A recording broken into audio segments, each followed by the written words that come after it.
I'll be repeating this throughout. If you take Rick Moranis out of this movie is not good.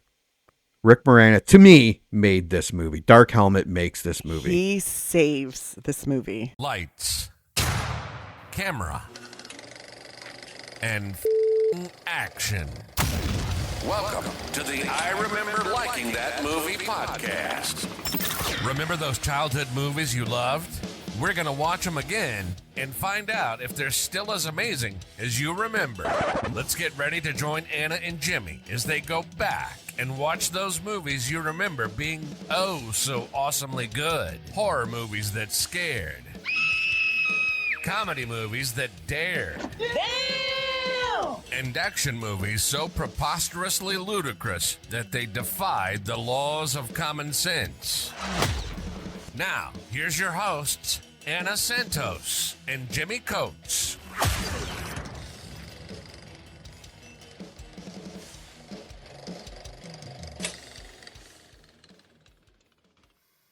Welcome to the I Remember Liking That Movie podcast. And today this is an Anna picked this movie to go over. And if she's wrong about this one, like she was with Robin Hood Men in Tights, I am going to be so sad. I know, me too.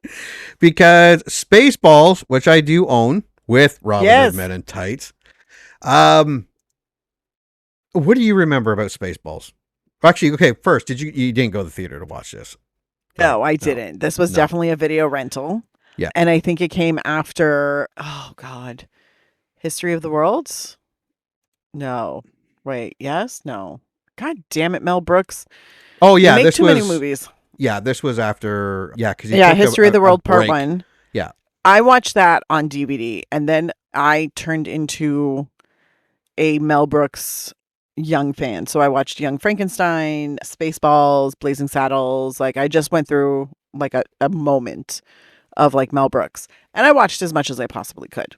So that was in there. And I remember loving Spaceballs because this was still like people were still very into Star Wars.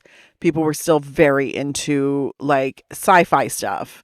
So when I watched Spaceballs, I remember laughing through a lot of it. Like a lot of it. Yeah. Now I'm concerned. I remember laughing at Men in Tights too. Yeah. Oh, jeez. I know this is gonna be better than Men in Tights. I had one friend in school that went and saw this with his older brother and family and stuff. And when he got back to school, it was like the greatest movie that was ever made. Yeah. And because we were all huge Star Wars fans. This was not my first Mel Brooks. Like you, I watched History of the World was the first one, and then I found Blazing Saddles, Young Frankenstein. So I watched a lot, and High Anxiety, Silent Movie. I watched them all. And then this one, when it finally came out, I remember being so fucking funny, so quotable. And I remember, like, my favorite was Rick Moranis as Dark Helmet. He's such a moron. Good. Like, I still remember him playing with the dolls, and Colonel Sandurz catches him. I didn't see you playing with your dolls, sir. I remember like when they jump to light speed, he says they must have a whatever light speed engine, and he's like, "What the hell do we have on this thing? A Cuisinart?" Like, the shit that he would come up with just made me fucking laugh. And, Of course, Mel Brooks as Yogurt and President Skroob. John Candy as what was it? Barf? Barf, yeah. He was Barf. Yeah. He was Barf. I mean, there are so many actors in this movie that, like, even, like, Lone Starr and Princess, what is her name? Princess Vespa. Princess Vespa. Yeah, no, I just remember loving this movie so much as a kid because it was all that Mel Brooks was old Mel Brooks. This was kind of like as a little kid. Yeah. This was my Mel Brooks because it was Star Wars and it was Spaceballs. So yes, this movie has to be good or I'm going to be really mad. Like, it has to be good. I really, really hope it is.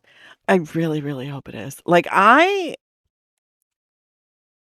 really remember loving this movie, and I remember when I started watching Melrose Place, and I think in like season 2, Daphne Zuniga, who plays Princess Vespa, joins Melrose Place. And I was Okay, like, oh my I was God, wondering where Princess you're going with Vespa. this. I was kind of wondering No. where you were going with Yeah, it. no, you were like, Melrose Place, what the fuck? Melrose Place. But she was Princess Vespa to me. And then I realized, I was like, oh, she like is other things other than Princess Vespa. Because Yeah. in my head, that's all she was. That's all she would is. Yeah. Yeah. And like there's so many iconic things that I remember from, like, there's certain images, like certain Joan Rivers. Oh, yeah. Joan Rivers as Dot Matrix. Dot. Yeah. Fuck yeah. Fuck yeah. I'm like, oh God, there's so much that I'm like, it triggers a lot in my head of like memories and I'm like, fuck, if this ends up sucking, I'm going to be so mad at myself. I'm going to be mad at everybody. I'm going to be mad at the universe. The Gray made me want to cry. This, if it sucks, I'm going to punch somebody in the throat. Well, this movie also had, yeah, like you said, Joan Rivers, but Dick Van Patten as King Roland. I remember Yes. him being funny. I remember Jim J. Bullock as Prince Valium. Yes. John Hurt is in this because they redo the alien scene, which I remember being, I saw this movie a lot. I have not seen this movie in probably 15 years. It's probably been more like while. 20. It's probably been more like 20 for me. Yeah. But I did watch it a lot. And when it was one of those ones where if it came up flipping the channel, you'd watch it to a certain joke before you'd go back, or you'd be watching something else. And when a commercial came on, you flipped over back to see what was going on there. Yeah.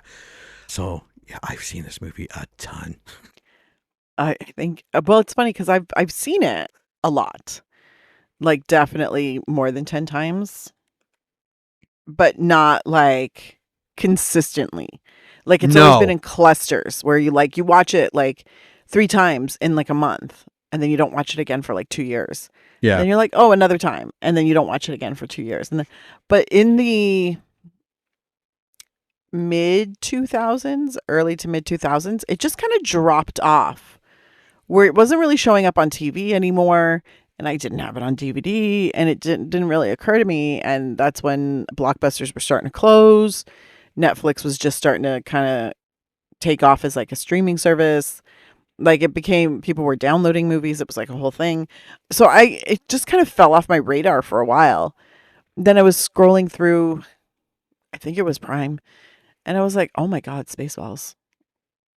It's also on Crave, I think. I was like, oh, fuck, Spaceballs. I remember loving Spaceballs. God, I hope it's still funny. So that's where we're at now. Yeah. And I don't have it in 4K. I have it just on regular DVD. I don't think this is exactly a movie you need to have in 4K. No. I think it is just enjoyable. Like if money's no issue, of course I buy it on 4K, but I mean, yeah, sometimes money is an issue. I'm not at that point. I probably never will be. What do we think of budget? 1987's Mel Brooks Spaceballs. What do we think of the budget? I'm going to say 15, 20 million. Because I do remember there being a lot of sets. The special effects, I'm not expecting a lot. I'd say 10. 10? Okay, let's see.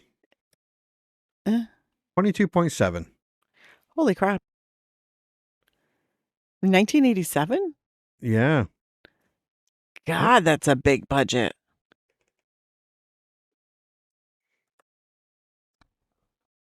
And the poster, iconic. For those listening, you probably already remember. It's just Spaceballs. It has all the characters coming out over the Spaceballs wording. Mel Brooks, John Candy, Rick Moranis. You have the ship flying, the Winnebago underneath the big. Oh God. This I would put up. This is definitely a poster I would put up in my rec room. Yeah. 100%. 100%. And let's see. Taglines from the movie. Let's go. May the farce be with you. Not bad. May the Schwartz be with you. Perfect. Once upon a time warp in deep space, the struggle between the nice and the rotten goes on. No. Yeah. That's not even a good blurb. Revenge of the Shtick. I mean, that one's pretty good. Yeah. That's it.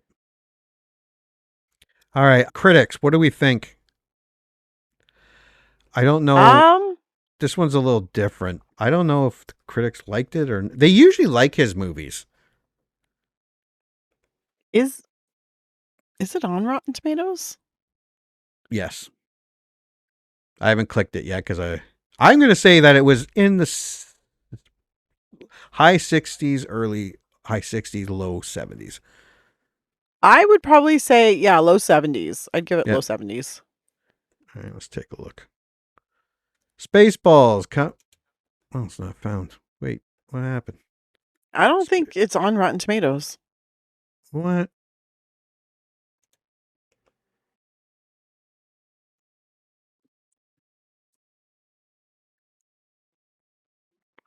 Spaceballs. Yeah, it's saying not found. Wait, I looked up Spaceballs. That's weird. I'm clicking. Yeah, 404 not found. Okay, well, I'm going to go to... It has IMDb, though. I'm going to check Wikipedia first, just because sometimes they have a thing here. Critical response. Okay, so the film received mixed reviews from critics. On the review agitator website Rotten Tomatoes, it says 52%, 104 critics. So just a little over half the critics liked it. So with an average 5.9. So there's a fine spoofery and amusing characters in Spaceballs, though it is a far cry from Mel Brooks's peak era. So yeah, 52% on Rotten Tomatoes, but I can't find. Yeah, it's not letting me go on. You either, eh? That's weird. Yeah, no, it didn't. Well, the film won Worst Picture at the 1987 Stinkers Bad Movie Awards. Oh, that's nice. But it also gained a cult following in the following years. I can believe that. This is, okay, whether you like him or not, Elon Musk has a company, other than Tesla and SpaceX and all that. He has another company, and he was bored over the pandemic. And this company, and they were him and everyone else were huge Spaceball fans, and he said, because he made a flamethrower and then sold it to people, and he was interviewing, and they were like, "Do you think that's a good idea?" And he was like, "No, it's a horrible idea. I don't understand. I don't get why you people even let me sell it." But they're like, "Where did you get the idea?" He goes, "Remember Spaceballs, where they had Spaceballs the flamethrower?" So that's where he got the idea, and they actually developed a flamethrower you could buy and take home and play with. Someone who has entirely too much money. That's someone who has entirely too much money. Way too much time. Yeah. All right. But IMDb does have 225,000 user ratings, and it comes in at 7.1. So that's a lot higher than the Rotten. I have a feeling the user ratings on Rotten Tomatoes were going to be higher than 52. I have a feeling too. Yeah. Because, I mean, I think this is definitely a movie of the people. Yes. Yeah. And I will say it's probably not as clever and witty as, say, Blazing Saddles, Young Frankenstein. I think it's more up there with, well, I hope it's better than Robin Hood Men in Tights, but more like History of the World Part 1, where it's just silliness. Yeah. I'm hoping. All right. So I will look for... This is your movie, so you can start with 10. And I am ready. Gut-busting Star Wars parody still endures. The All-Seeing Eye, 10 out of 10. This is from J.R. Jigriff. Gives it 9 out of 10 and goes, Mel Brooks understood Star Wars better than Disney. 9 out of 10. Lord Dark Helmet, so we meet again for the first time for the last time. Darth Bill, 8 out of 10. Bubba Fett 1138 gives it 7 out of 10 and says it is hilarious if you are in the right mood for it.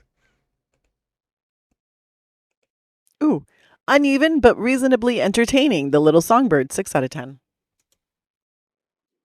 John Hurt had the best role. 5 out of 10. Not Mel Brooks's best, though it's not his worst either. That is from Harsh but Fair Critic, 5 out of 10. A load of Spaceballs. JPMV 4 out of 10.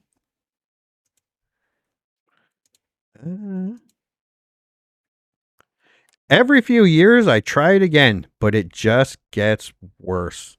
Zetophilia pilladetra, 3 out of 10. Oh, Jesus. A waste of money, talent, and time. Maj Higgins, 4 out of 10. Or 2 out of 10, sorry. Yeah, this is just says like it's awful, unwatchable. Where is the Death Star when we need it? Ann Mason, 1 out of 10. Jeez. Okay. Well, we looked at the poster. We looked at the taglines. We looked at the reviews. We box office. Oh, that's right. Good call. Oh, it's sitting right in front of me too. I think it did okay. I don't think it was. None of his movies are. They're never crazy blockbusters. No, they're usually bigger after the.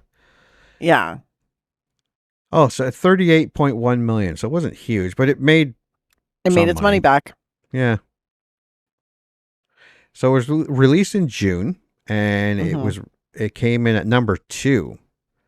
It was released the same day as Dragnet with Tom Hanks and yes, Ghostbusters guy, Dan Aykroyd. Actually, I remember liking that movie too. Oh God, but I think it was ahead of The Witches of Eastwick, 3rd week. Beverly Hills Cop 2, 6th week. Predator, 3rd week. The Untouchables, 4th week. Roxanne, Steve Martin, 2nd week. Oh, Jesus Christ. Benji the Hunted. I remember that movie.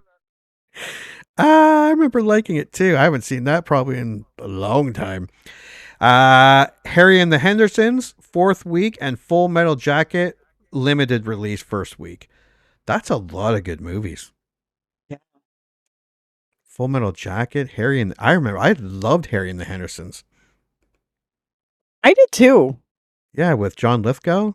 Yeah. Bigfoot. That movie was funny. I forgot all about that movie. Roxanne, I remember loving with Steve Martin. The Untouchables. Yes. Oh God, that was so good. Beverly Hills and The Cop Untouchables, 2. I really was like kind of obsessed with that. The Predator we've already reviewed. That was still great. Yeah, Witches of Eastwick. A lot of competition there. Then it stayed in 2nd place the following week, and then dropped to 9th, and then 13th, but then like Inner Space came out with Martin Short, not Rick Moranis. Adventures of Babysitting. Yeah, so 1987, good year of movies. I would watch all of those movies again. I added 2 of them to my list. One of them's already on my list. I was like, that's right. I did love those movies. All right, so it did all right. Okay, so now we've looked at everything. Let's bring up. Oh, look at space, and it brought up Space Camp. Another one of Jimmy's failures of a pick. Have you seen the trailer for Spaceballs 2, the teaser trailer? I did a couple weeks ago. Yeah, it was funny. Of course, I'm going to watch it. I can't believe Mel Brooks is in it. He's, 150 years old now? Roundabout. 99. And he's still funny. He's going to be 100 this June. Yeah. Every time they say that, the person dies. Betty White's going to be 100. Dead. What's his name? I can't remember his name. Was it Dick Van Dyke or Dick Clark? Yeah, Dick Van Dyke. Yeah. He's going to be 100 this year. No. Yeah. Dead. Wait, no. Did he die? It might have been Dick Clark, because I think Dick Van Dyke is still alive. Yeah, no, he's still alive. He is 100 years old. Oh, he did? Okay, so he did make it. He made it to 100, Dick Van Dyke.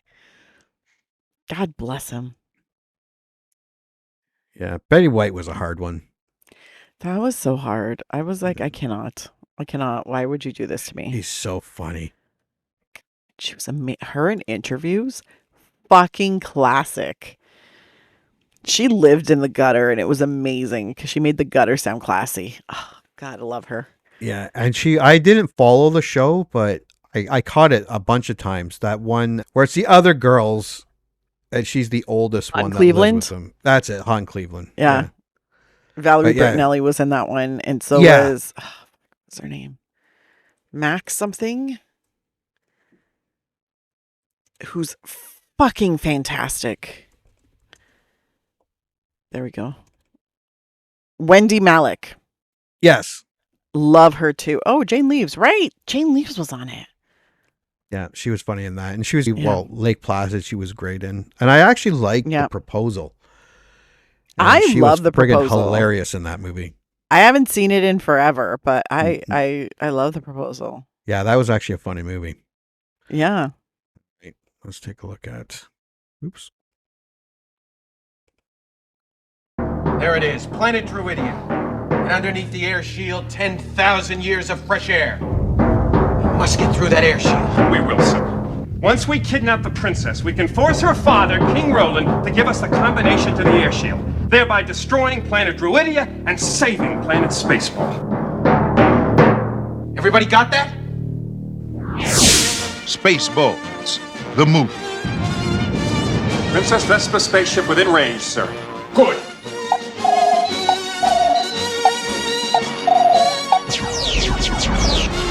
What's going on?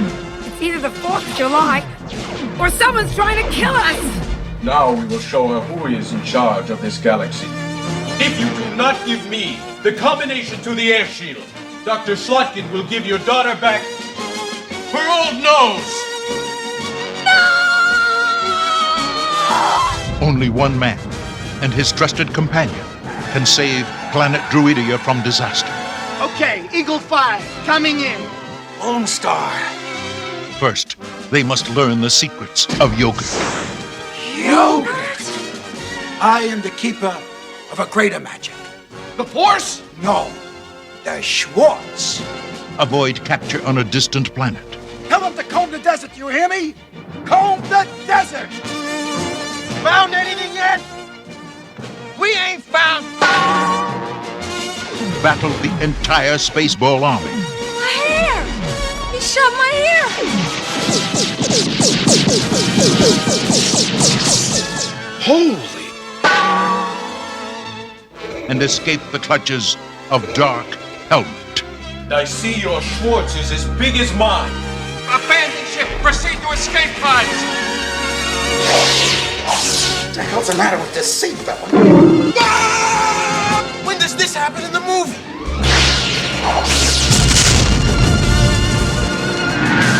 Give me ball! Spaceballs, the movie. How do I know you're not making faces at me under that thing?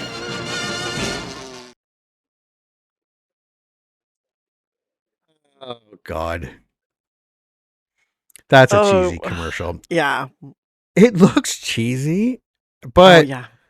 it still looks funny cheesy. I think there's going to be quite a few eye roll moments Yeah. and moments where you're Yeah. like, that's a joke that is not landing. But I think there will be some genuine laughs too. Yeah. No, I'm looking forward to watching this movie. Me too.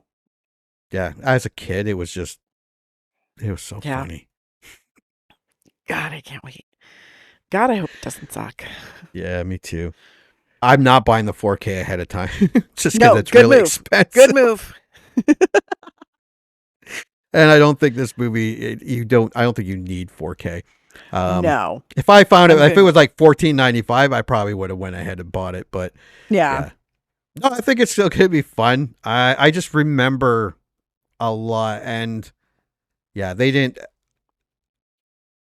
use all the best parts of the movie in the trailer. Yeah.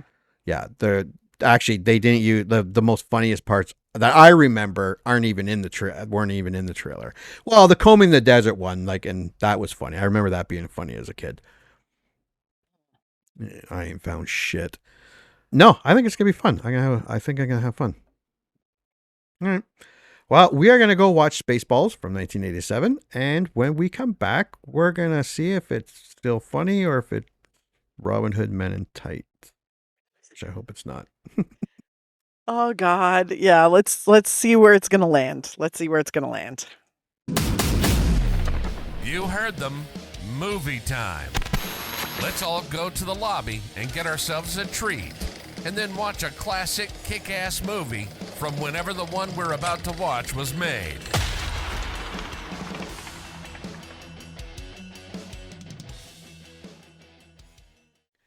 And welcome back. Did you watch 1987's Spaceballs? I did indeed. All right, me too. What is your initial thoughts? It's not that funny. Like, I laughed out loud only at one point. I laughed a couple times. I kind of giggled a couple times. Yeah, I and there were smiled like a some lot. polite chuckles. Yeah, but there was no There were a lot of straight up like, crickets. oh my God. There are some laugh. crickets being... Yeah, and I feel so bad. There's a lot of nostalgia. I'll give you that. But There's so much nostalgia. so much. And so I'll say much. this probably a lot more than I'm... after this, I'll be repeating this throughout. If you take Rick Moranis out of this movie is not good. Rick Moranis, to me, made this movie. Dark Helmet makes this movie. He saves this movie. Yes, he's so fucking funny. Like, he's funny, but Oh also my what God. he's working with, I'm like, I'm sorry, sir. Oh, yeah. I'm sorry. Because it feels like a bunch of 12-year-olds got together in a room and all they did was write down everything that came to their heads and they thought, this would be funny. Yes. Yeah. Because like even he's making this big speech about, because they got Princess Vespa's car, Mercedes spaceship, and then he opens it and they're not there. But Rick Moranis, like putting up his shield and being pissed off that they're not there, made it funny. Yes. When when they get jammed by raspberry jam and all that, and they're about to get the Winnebago, and it takes off, and Colonel Sandurz, they must have a hyperjet engine or something in there, and then he looks at him and goes, "What do we have in here? A Cuisinart?" See, that was one of my giggles.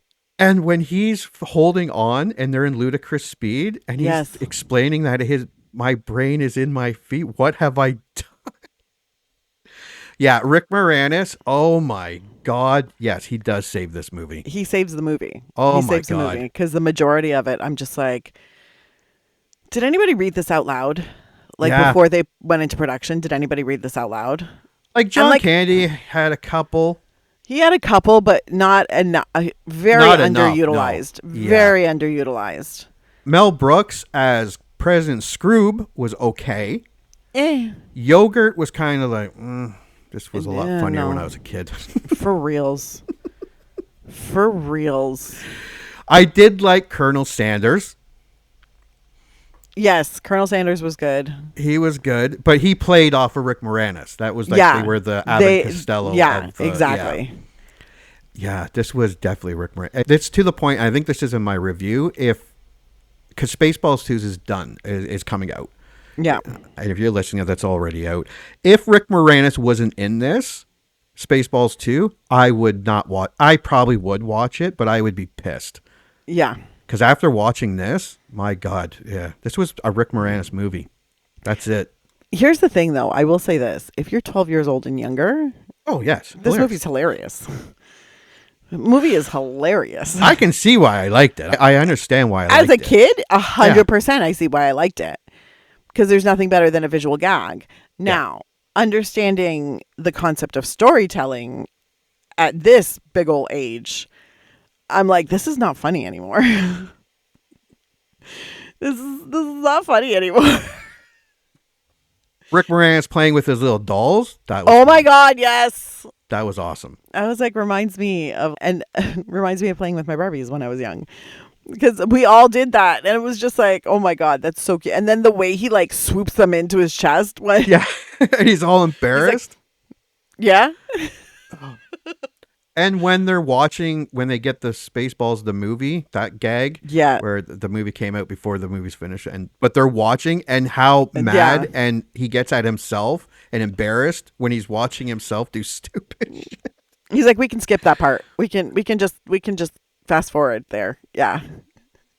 I'm like, I don't know of anyone that could have done a better job with Dark Helmet. If it was made today and you had to replace him, I thought of two. At first, I'm like, well, Adam Sandler. But Adam Sandler's character is not self-realized that he's an idiot, where Rick Moranis does kind of realize he's stupid, but wants to be.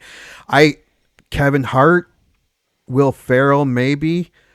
I don't know if they could pull... If you're listening to this and we're gushing over Rick Moranis, there's a reason. If you haven't seen this in a while and you go back and watch it, he's the funniest part of this whole fucking thing. Because even if you hate the movie, you like Rick Moranis in this.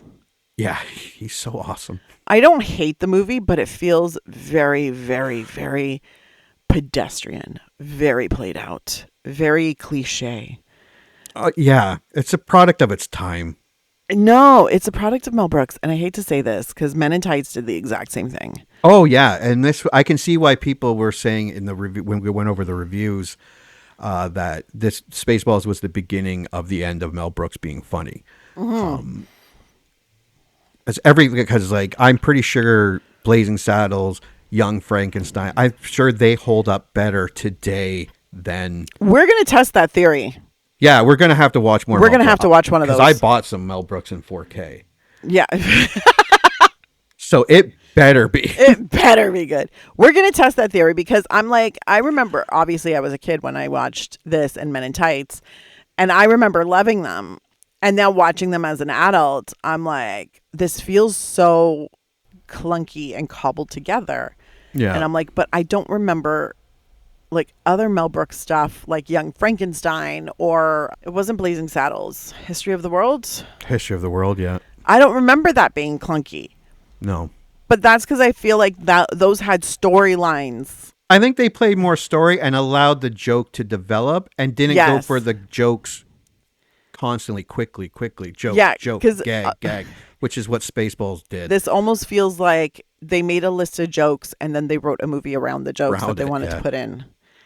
So it feels very like disjointed, but I will tell you the one point where I did actually laugh out loud, and because I had forgotten about this scene until it started happening and we ended up with the close up, the alien popping out. Oh, John Hurt. Yeah. So alien pops out of his stomach, right? And then you get a close up of the alien and I'm like, wait a second. I know what happens next. And then that alien puts on that little straw hat. Yeah, and does the Looney Tunes. And then does the, hello, my baby. Hello, my darling. I'm like, oh my God. I laughed so hard. And I was like, I had forgotten that was a thing. And it just came rushing back to me as it started. And I was like, oh, you are the most wonderful moment of this entire movie. Well, John Hurt actually was played in History of the World Part 1.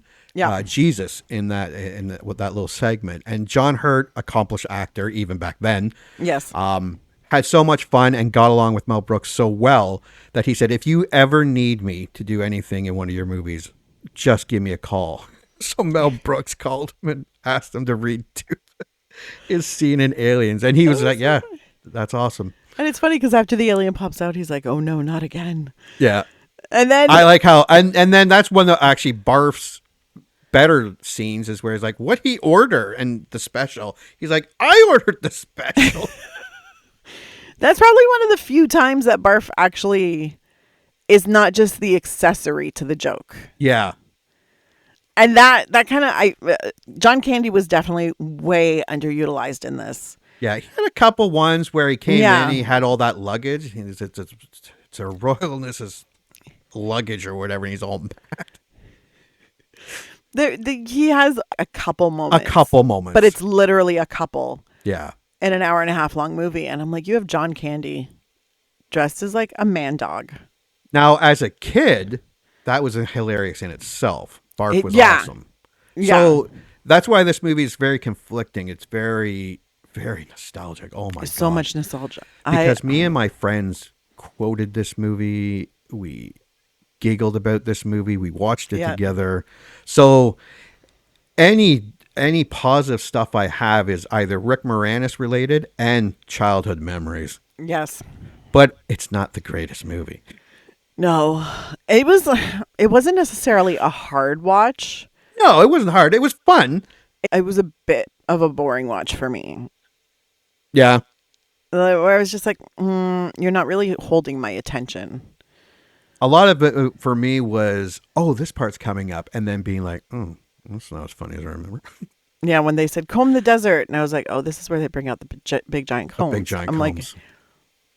like, I remember this being funny. It's not. Not. I like the part where he's like, I said, fire across her nose, not up it. What's your and the guy, he's got cross-eyed. Yeah. Sorry, sir. There are little parts of it that are very humorous. Yeah, what's his name? Asshole. He's an asshole. Yeah. No, I know he is, but what's his name? No, he's an asshole. He was recommended by his cousin, also asshole. And then who here is an asshole? And everybody like stands up, and I'm like, okay, yeah, that got a giggle. Yeah.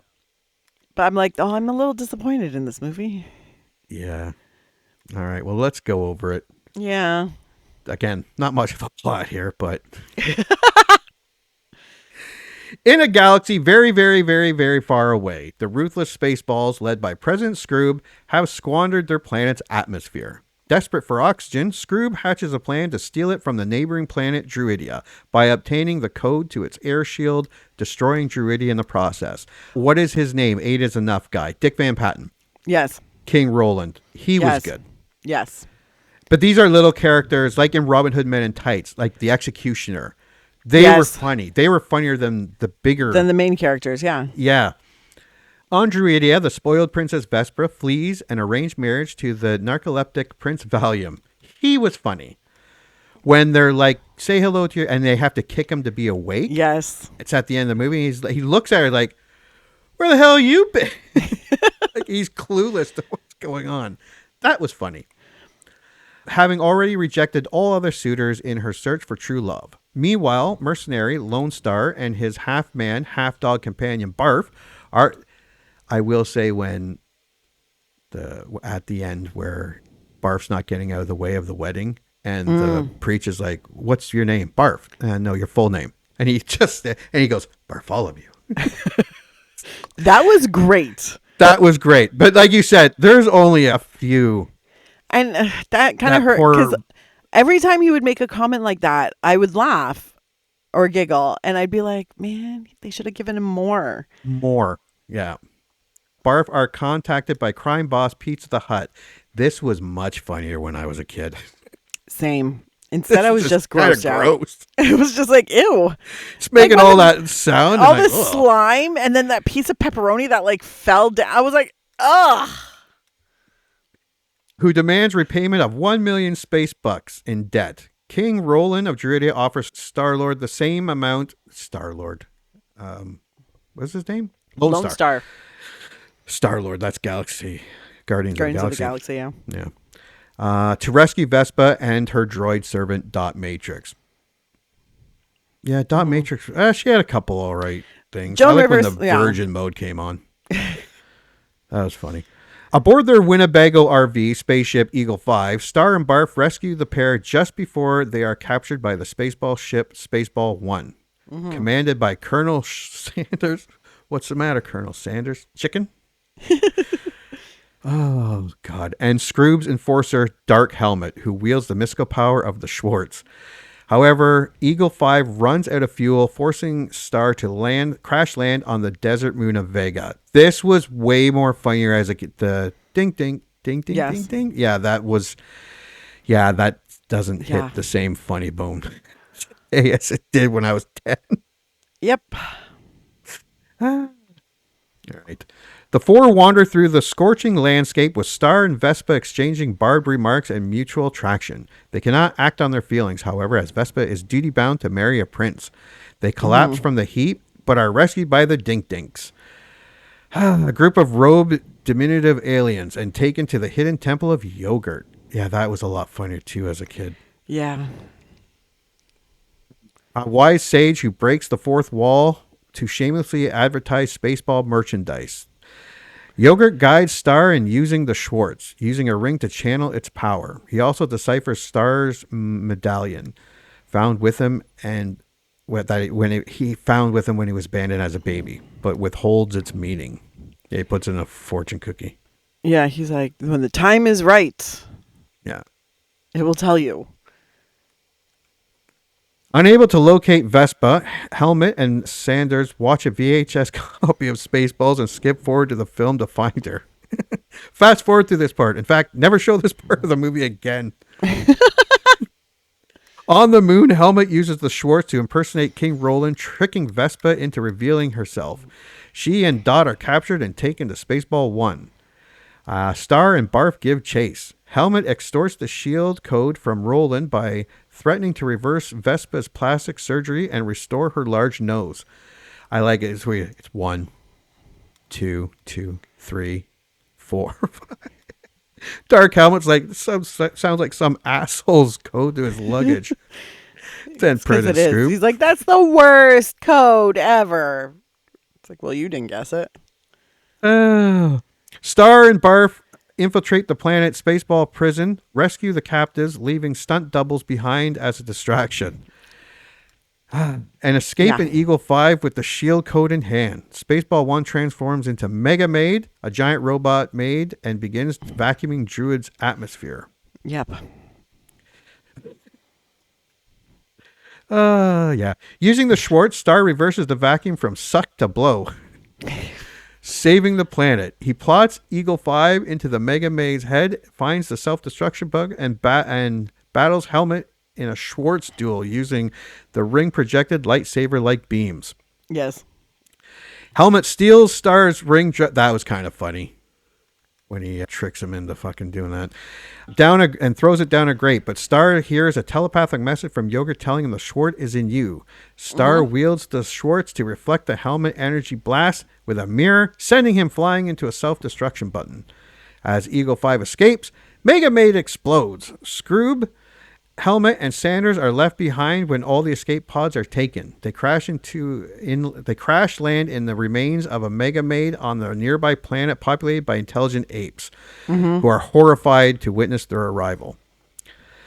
On Druidia, Starr and Barf learn that Pizza the Hut locked himself into in a limousine and ate himself to death, clearing their debt. They return Vespa to her father, but decline payment, rescuing her. Starr leaves reluctantly, accepting that Vespa must marry a prince. After leaving a space diner, that scene was good. Starr and Barf discover a final message from Yogurt hidden in a fortune cookie. The medallion proves Starr is a prince. They return to Druidia just in time to stop Vespa's wedding to Valium. Starr reveals his loyal lineage, and he and Vespa are joyously married. And that's our movie. Yeah, it is. Did you stream it? Did you buy it?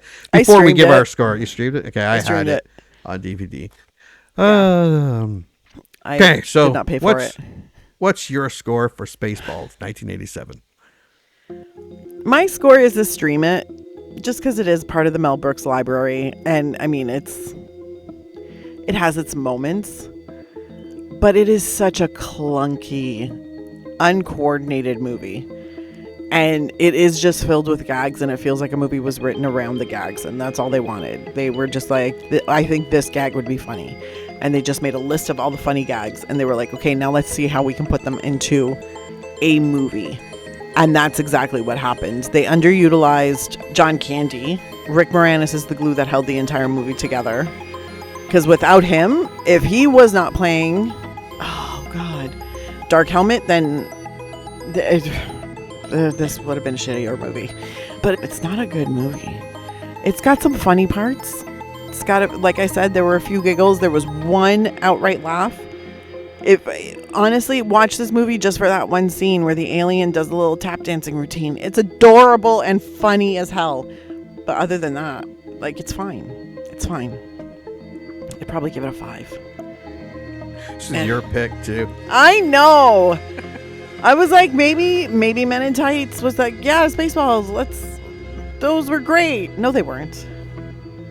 I was just 10. That's all it was. They were not great movies. I was just 10. As a kid in the 80s and 90s, they were great. Yes. I can see why my parents didn't want to watch this movie again. They're just not objectively great. or even objectively fine. They're shitty. Anyways, what's your score? What would your IMDb? Oh, my IMDb is like 5. 5? 5. I think Like, that's what you it's- gave Robin Hood Men in Tights. Yeah, it's not super painful to watch, but it's also not fun to watch either. Mm. You know, like not consistently fun. It has fun moments. Well, I not like enough. this. I like this one more than Robin Hood Men in Tights. If you remember liking, or like me loving Spaceballs, you might still like it. But you're not going to love it. You might, and I would be like, whoa, you and I should not hang out. The silliness is very family friendly, especially compared to Mel Brooks' earlier, sharper stuff, or so I think. But to the movie's credit, the jokes land... I can't even say more often than not, because it's a third land, a third kind of okay, and then a third just crickets. That's not good. That is not good for a movie. And that's where the issue lives in this movie. What felt like genius, balls to the wall hilarity when I was 10 now plays more like nostalgic silliness. Some jokes to me absolutely hit, and they were all Dark Helmet. Some get a polite chuckle, some get an eye roll, and some just sit there, and that's it. But I stand by what I said at the beginning of this review. The movie is rewatchable for one reason and one reason only: Dark Helmet. Dark Helmet steals every scene he's in. The timing, the tantrums, the absurdity. That's the engine of this movie. Take him out, and honestly, you get like Robin Hood Men in Tights. It's just not. It will not fire on all cylinders. I don't even think it would fire on a cylinder. And nostalgia isn't just doing heavy lifting here. Nostalgia is the structural support beams. It's the reason the movie works at all. Dark Helmet and nostalgia. Because revisiting it, hearing the jokes again, seeing the gags you memorized as a kid, there is a certain joy to that. That's what I had fun remembering, thinking this was funny. Oh yeah, me and my friends quoted this. Me and my friends reenacted this. Other than that, at the end of the day, it's just a silly Star Wars spoof. It's not as funny or laugh out as you remember. It delivers on some jokes, but it doesn't have a lot of great memories. I'm fond of it. It's flawed. I don't know. I'm gonna say a fun stream. I can't for the life of me. I'm so glad I did not buy the 4K. Because I still love this movie, and this is going to be worse than Weekend at Bernie's. I do this all the time. See it and go, oh, I should watch that movie. I'm going to keep doing this with Spaceballs. It's going to give you movie amnesia. It's a movie amnesia movie. Because you have such great memories of this movie. And I will go down with the ship saying, Rick Moranis is fucking hilarious in this movie. But that's about it. I like the little parts of Prince Valium, the King, John Hurt. These little parts are great in it, but there's not enough of them to support. Yeah, and I will watch this movie again. I know I will. And I will watch Spaceballs too, because Rick Moranis is in it. And it's an enthusiastic stream it for the nostalgia and Dark Helmet. But yeah, I can't with good conscience say go spend money on it. I would have been fucking furious if I spent the $38 they wanted for Spaceballs. But if you're having a Mel Brooks-a-thon, I would watch this one. I liked it more than Robin Hood Men in Tights. I mean... That's not saying because I did not like... You really didn't like... No. Both of them are at the same level because they feel kind of like the same they are movie. very similar, yes. So I'm like, they both did whatever job they were supposed to do.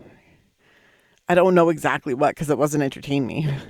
I would give this movie a 4. And then the nostalgia and the memories that brought me joy while watching it and Dark Helmet, I would give it a 6. Okay. I'm not giving Better Off Dead 6 and Spaceballs less. I can't. Oh my God. No. But yeah, it's let me make this clear. It's nostalgia that gives it the 6. Yes. Yeah. Because as a movie, it's a 4. And the only way it gets a 4 is because of Dark Helmet. That's I would just watch like the highlights of Rick Moranis in this movie. I mean, yeah, give him, just him. Like, this is terrible, but I'm like, maybe I don't know. Spaceballs 2 realizes that because it's Josh Gad that's doing it. And I like Josh Gad. He's very funny. Maybe they'll just concentrate more on comedy Story and not silly gags and a bit of a more of a story to it. Write the story, then write the gags for the story. Yeah. Not write the gags and then craft a story around it. Yeah. I Yeah, mean, a little that's just me. disappointing. I still had fun. Just like, not the same fun that I had. Yeah. I thought it was Much going to have a lot different. more fun. I thought I was going to have a blast. I thought there was going to be more fun in that hour and a half. Yeah. It had its moments, though. Because I do have some, I have not watched yet in 4K Mel Brooks movies. I just bought them because I'm like, oh yeah, 4K Mel Brooks, that's awesome. Now I'm like, oh no. I feel like I will watch earlier Mel Brooks movies. This is what, yeah, that's still funny. Yeah, I'm hoping so. We'll have to test it. History of the World, Young Frankenstein, Blazing Saddles. Yeah. The producers. The producer, yeah. High Anxiety, To Be or Not to Be. Yeah. All right. Yeah. Sorry. It wasn't horrible or anything. No, it wasn't horrible. Like, it didn't hurt. It did to not watch. live up to. Yeah. To our memories. No. Yeah. All right. Anything else you want to add to this one? Nope, that's it. All right. Thanks for coming back to 1987, going over Spaceballs. And until the next movie we remember liking. Congratulations. You just had one of your childhood movie memories vindicated. Or they just eviscerated it. I don't know. This is a generic one-size-fits-all type of ending to the podcast. So thank you for listening, and please join Anna and Jimmy next time for another episode of the I Remember Liking That Movie podcast. If you dare to go back and watch that movie you remember liking,